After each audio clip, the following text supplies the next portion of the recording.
não parar, não precipitar e não retroceder. Então dizer para esse cara, sabe quando nós vamos parar? Nunca. Nunca na sua porca vida. Né?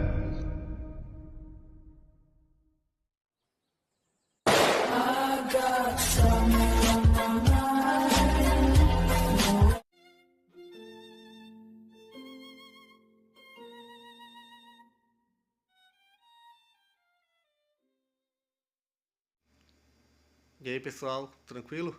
Então vem aqui antes do vídeo começar, pedir para vocês se inscreverem, quem não for inscrito, compartilhar, curtir, comentar.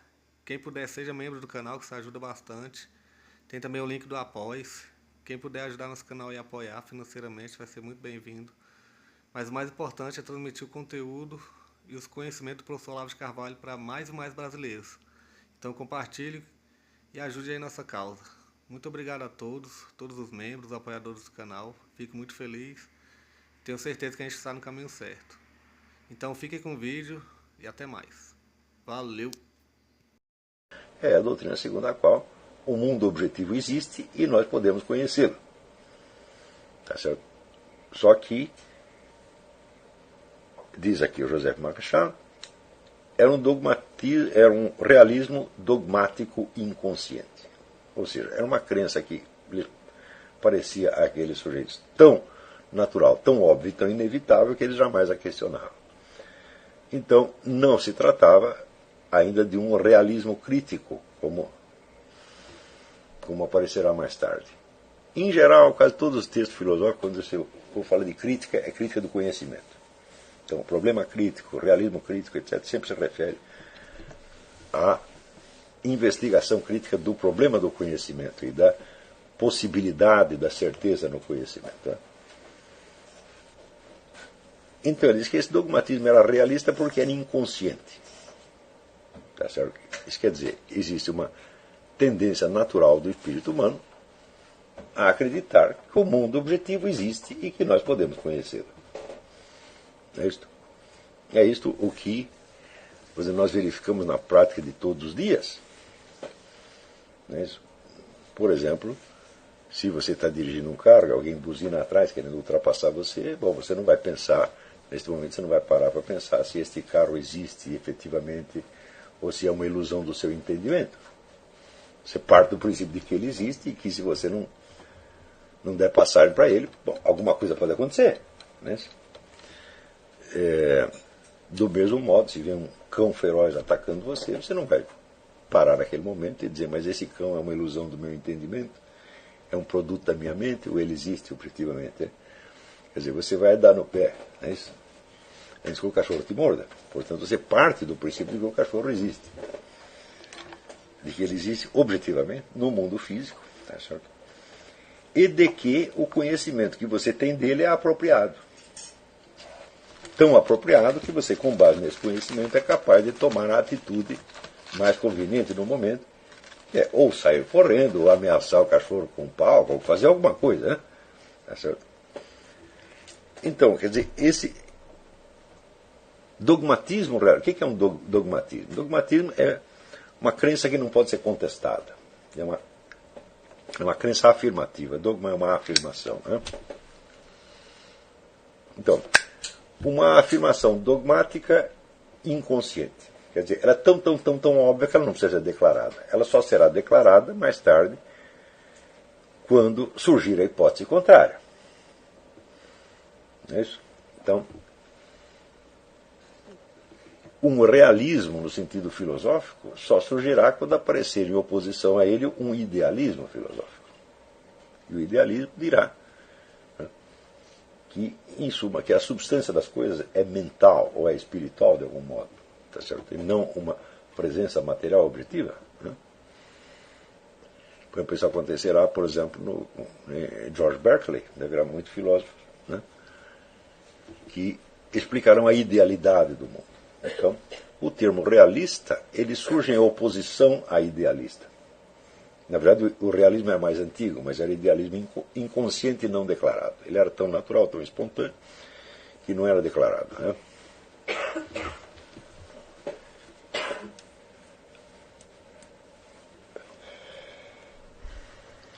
Então, em parte alguma, coloca-se então em dúvida o valor absoluto da afirmação objetiva. Note bem que até a palavra afirmação é uma declaração, é um elemento verbal, é isso?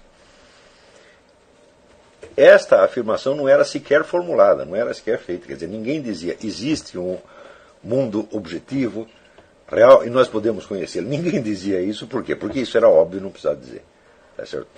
Assim como eu não preciso dizer para vocês que eu estou falando aqui para vocês agora. Hein? É uma coisa que todo mundo sabe. E, portanto, não precisa ser explicitamente declarada. Então, quando ele fala afirmação objetiva, note bem, esta afirmação não é uma afirmação. É uma crença não afirmada. Quer dizer, quando ele diz afirmação objetiva, ele está dizendo que, visto do ponto de observação da filosofia moderna, existe na filosofia grega antiga uma afirmação implícita da realidade do mundo exterior e da nossa possibilidade de conhecê-la. Mas só é uma afirmação para nós, não para eles. Para eles era uma crença muda. Porque se ele diz que é inconsciente, bom, ela não poderia ser inconsciente e explicitamente afirmada ao mesmo tempo. Estão acompanhando?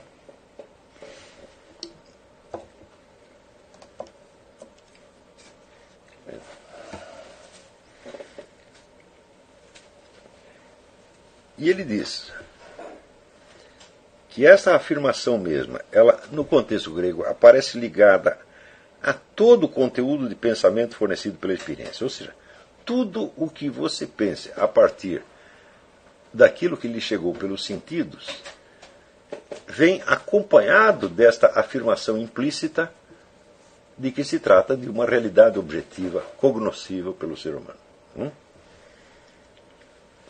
Com a única diferença, é claro, de que no texto filosófico, na sua expressão filosófica, essa experiência aparece mais organizada. Mas a experiência organizada que aparece nas doutrinas filosóficas não é diferente da experiência espontânea que você tem na vivência de todos os dias. E o conteúdo explícito da afirmação filosófica afirma também implicitamente a crença na realidade objetiva do mundo exterior. Daí ele diz assim, a filosofia segue assim, sem demasiado esforço, a dupla tendência do espírito a afirmar e a unificar. Quando ele diz afirmar, ele quer dizer o crer, simplesmente. Né?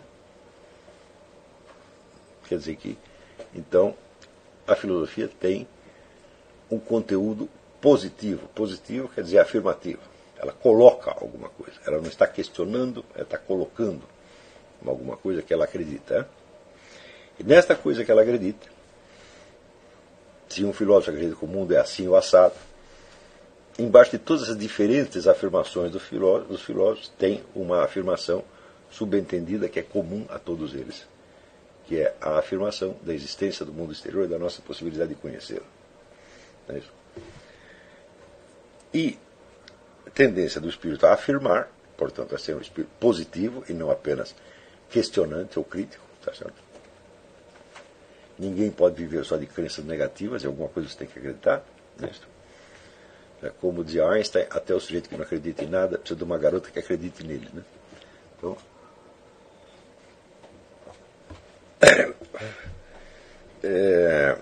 Então a tendência a afirmar e também a tendência a unificar. Tá certo? Quer dizer, essa capacidade unificante organizadora da razão é uma coisa que mais tarde vai nos chamar a atenção por muito longo tempo. Quer dizer, há uma tendência a resumir, a você pegar a multiplicidade da experiência e reduzi-la a algumas fórmulas fáceis de guardar e repetíveis. Hein? Claro que nesse esforço as fórmulas obtidas são diferentes, quer dizer, cada um unifica diferentemente.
Chegamos a mais um final de uma aula, de um vídeo. Espero que tenham gostado. Quem não se inscreveu ainda, se inscreva, compartilhe, comente. Ajude o nosso canal, apoie, seja membro. E ajude o nosso canal a chegar a cada dia a mais brasileiros que precisam muito do conhecimento do professor Olavo de Carvalho. Então é isso aí, fique com Deus, até o próximo. Valeu! Então é isso aí, pessoal, que é o nosso canal, que são alguns livros que eu já li. A maioria foi doação, mas alguns eu adquiri, professor Olavo de Carvalho. Alguns livros se perderam aí que eu emprestei, professor Alexandre Costa, a Bíblia Sagrada, 10 lições sobre Karl Marx. Indico a não ler esse livro, que é muito ruim mesmo. Alguns pensadores aqui que realmente, como o professor Olavo de Carvalho disse, não são pensadores. Valeu, tamo junto aí. Apoie nosso canal, seja membro.